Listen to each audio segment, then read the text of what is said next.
तो पीएम मोदी के केदारनाथ दौरे पर सियासत तेज हो गई है।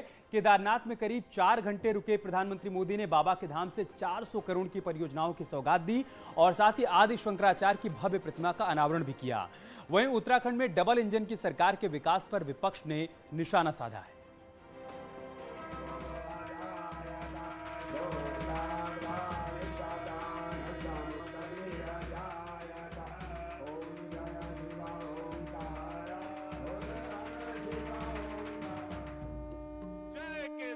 जय केदार, जय केदार, जय केदार। केदारनाथ धाम में पीएम मोदी का ये 5वां दौरा था। पीएम मोदी करीब 4 घंटे के दौरे में केदारनाथ धाम को 400 करोड़ रुपए की परियोजनाओं की सौगात दी। इस दौरान आपदा में क्षतिग्रस्त हुई आदि गुरु की भव्य प्रतिमा का अनावरण भी किया। साथ ही आदि गुरु की समाधि स्थल का भी लोकार्पण किया।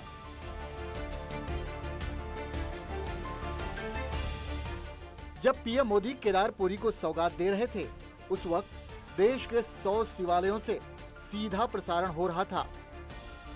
सभा को संबोधित करते हुए पीएम मोदी ने डबल इंजन की सरकार की उपलब्धियां गिनाई। जो लोग यहाँ आते थे वो सोचते थे कि क्या अब ये हमारा केदार धाम या हमारा केदारपुरी फिर से उठ खड़ा होगा क्या? लेकिन मेरे भीतर की आवाज कह रही थी ये पहले से अधिक आन बान शान के साथ खड़ा होगा। यही नहीं, पीएम मोदी ने कहा कि पहाड़ की कहावत को सरकार ने बदल दिया है। अब पहाड़ का पानी और जवानी दोनों उत्तराखंड के काम आ रहे हैं। आज उत्तराखंड की सरकार यहां विकास के महायज्ञ से जुड़ी है, पूरी ताकत से जुड़ी है। 4 धाम सड़क परियोजना पर तेजी से काम हो रहा है। चारों धाम हाईवे से जुड़ रहे हैं। भविष्य में यहां केदारनाथ जी तक श्रद्धालु केवल कार के जरिए आ सके, इससे जुड़ी प्रक्रिया भी शुरू हो गई है। सैनिकों को दी गई 1 रैंक 1 पेंशन की योजना को भी पीएम मोदी ने सरकार की बड़ी उपलब्धि बताई। उनकी जरूरत को, उनकी अपेक्षाओं को, उनके परिवार की आवश्यकताओं को बहुत प्राथमिकता देकर के काम किया जा रहा है। ये हमारे ही सरकार है जिसने 1 रैंक 1 पेंशन की 4 दशक पुरानी मांग को पिछली शताब्दी की मांग इस शताब्दी में मैंने पूरी की। पीएम मोदी के केदारपुरी दौरे को 2022 का शंखनाद माना जा रहा है। केदारपुरी के विकास पर कांग्रेस के नेता हरीश रावत ने निशाना साधा। हम उनकी सद्बुद्धि के लिए कर रहे हैं और वो जनता को अपना अहंकार दिखा रहे हैं कि देखो हम हमारा अहंकार है, हम चाहें तो परंपराओं के विपरीत भी केदारनाथ में सब कुछ कर सकते हैं। केदारनाथ में आप जानते हैं कि कैमरा और दूसरी चीज़ें उसका इस तरीके से प्रसारण, ये सब जो कुछ भी है बाहर है। वहाँ जब भोलेनाथ के पास जाते हैं तो हर व्यक्ति जो है साधारण होता है, साधारण मानव होता है, लेकिन वहाँ अहंकार जा रहा है। वहीं बीजेपी का कहना है कि पीएम के केदारनाथ दौरे पर तंज कसना कांग्रेस की छोटी सोच है। कोई राजनीतिक नहीं है, कोई राजनीति, हमेशा दलगत राजनीति से ऊपर उठकर कभी कभी देश और राष्ट्र के लिए सोचना चाहिए।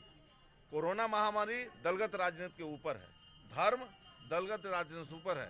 पीएम मोदी के केदारनाथ कार्यक्रम को देश के 100 शिवालयों में लाइव प्रसारण किया जा रहा था। यूपी के गोंडा में कैबिनेट मंत्री के साथ सांसद और विधायक भी जुड़े। करोहानाथ मंदिर में केदारनाथ की सीधी तस्वीरों से स्थानीय नेता भी जुड़े रहे।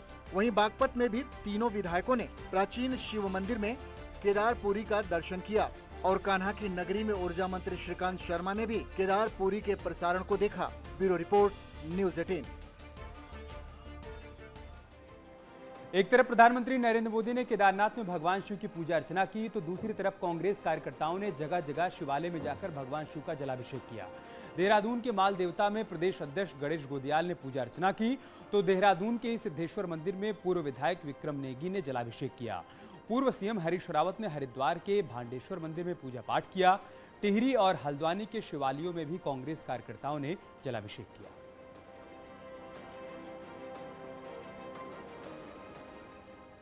यूपी चुनाव में अपनी सीट पक्की करने के लिए हर पार्टियां गुड़ागड़ित में जुटी हुई हैं। वहीं समाजवादी पार्टी के साथ चुनाव लड़ने वाले ओम प्रकाश राजभर को मुख्तार का सहारा है। ओम प्रकाश राजभर चुनाव से पहले माफिया मुख्तार से मुलाकात करने के लिए पहुंचे और मुख्तार को सुहेलदेव पार्टी की ओर से समर्थन का ऐलान भी कर दिया, जिसके बाद बीजेपी ने उन पर करारा प्रहार किया है।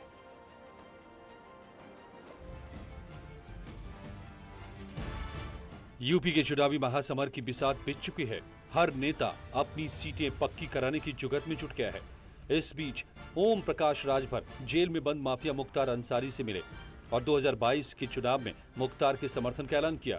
ओपी राजभर के इस मुलाकात पर बीजेपी ने वार करते हुए कहा कि प्रदेश की जनता बीजेपी की सरकार बनाने के लिए मूड बना चुकी है। बीजेपी ने यह भी कहा कि यूपी में कोई गठबंधन बीजेपी को नहीं हरा सकता। भारतीय जनता पार्टी 300 से ज्यादा सीटें जीत रही है। कोई भी गठबंधन भारतीय जनता पार्टी के सामने वर्तमान में चुनौती नहीं है। 2022 में फिर सुशासन देने वाली भारतीय जनता पार्टी की सरकार प्रदेश के मतदाताओं के आशीर्वाद से, कार्यकर्ताओं के परिश्रम के बल पर बनने जा रही है। तमाम कटवा दल घूम रहे हैं, लेकिन उससे कोई फर्क नहीं पड़ता। जनता मन बना चुकी है कि भाजपा थी, भाजपा है, भाजपा को ही रखना।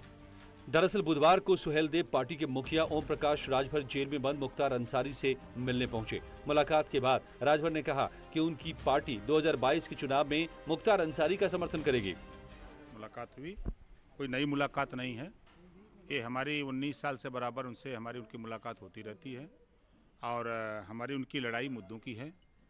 देश में जातिवार जनगणना के सवाल पे, प्रदेश में घरेलू बिजली का बिल माफ़ी के सवाल पे, सामाजिक न्याय समिति की रिपोर्ट लागू करने के सवाल पे, गरीबों का इलाज फ्री करने के सवाल पे और प्रदेश में अमन चैन भाईचारा लागू करने के सवाल पे हम लोग एक साथ रहते हैं। देखिए, वो उनका हमारा संबंध है। वो उत्तर प्रदेश में जहाँ भी चुनाव लड़ना चाहेंगे, हम लोग उनको चुनाव हम अपनी पार्टी से लड़ाएंगे। दरअसल यूपी में एसबी-एसपी का समाजवादी पार्टी के साथ गठबंधन है। किसी को छोटा दल कह करके, वोट कटवा कह करके श्री केशव प्रसाद मौर्य जी ने भाजपा का और अपनी सामंती मानसिकता का परिचय दिया है। आदरणीय मौर्य जी, कभी आप भी 2 सांसदों की पार्टी होते थे और आप भूल गए कि आपके यहां तो सबके लिए कुर्सियां बिछाई जाती हैं और आपके लिए स्टूल। आने वाले चुनाव में पता चल जाएगा कि वोट का महत्व क्या है। इस बीच राजभर ने मुख्तार अंसारी के खिलाफ अपनी पार्टी का कैंडिडेट नहीं खड़ा करने का फैसला किया है। सवाल है कि क्या राजभर के माफिया समर्थन पर समाजवादी पार्टी का भी समर्थन हासिल है। Bureau report, news 18। इधर यूपी विधानसभा चुनाव से पहले किसान नेता राकेश टिकैत ने बयानबाजी की शुरुआत कर दी है। मेरठ पहुंचे राकेश टिकैत ने फसलों की बुआई और सियासी कटाई पर बयान दिया।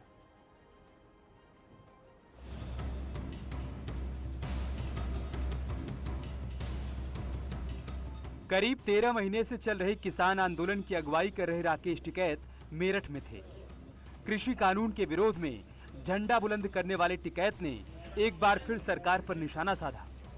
राकेश टिकैत का कहना है कि अभी फसलों की बुआई चल रही है। जो जैसी फसल बोएगा 2022 में वैसी ही फसल काटेगा। ये तो बुआई का टाइम है, अब सब अपना बोलो, जो जैसा बोगा ऐसा ही अप्रैल में काट लगा। बुआई का टाइम चल रहा अब तो। 2022 का विधानसभा चुनाव करीब है, ऐसे में राकेश टिकैत की सियासी फसल भी लगनी शुरू हो चुकी है। राकेश टिकैत ने यह भी कहा कि अगर सरकार जनवरी 2022 में सभी फसलों की कीमतें दोगुनी कर देती है तो वोट भी उन्हीं को मिलेंगे। तो भाई 1 जनवरी से तो फसलों के रेट तो दुगने हो ही जाएंगे, देश के प्रधानमंत्री ने कहा। और फसलों के रेट दुगने हो जाएंगे तो भाई लोग वोट इनको दे देंगे, नहीं होगा तो लोग दूसरे को देंगे। 1 जनवरी का इंतजार कर रहे हैं हम। किसान आंदोलन के नाम पर राकेश टिकैत सियासत में अपनी उपस्थिति दर्ज करवाते रहे हैं। पिछली बार किसान आंदोलन के बीच में ही पश्चिम बंगाल चुनाव में प्रचार करने पहुंच गए। अब 2022 में भी सियासी फसल लगानी शुरू कर दी है। न्यूज 18 के लिए मेरठ से उमेश श्रीवास्तव की रिपोर्ट। और गेम्स ऑफ गद्दे में यहां वक्त एक छोटे से ब्रेक का, जल्द लौटेंगे कुछ और खबरों के साथ।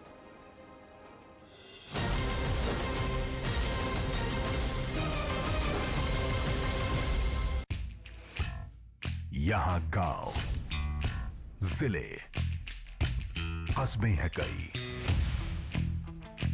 पर हर जगह पहुंचने वाला चैनल एक। यहां उम्मीदवार हैं कई, पर उम्मीदों पर खरा उतरने वाला चैनल एक।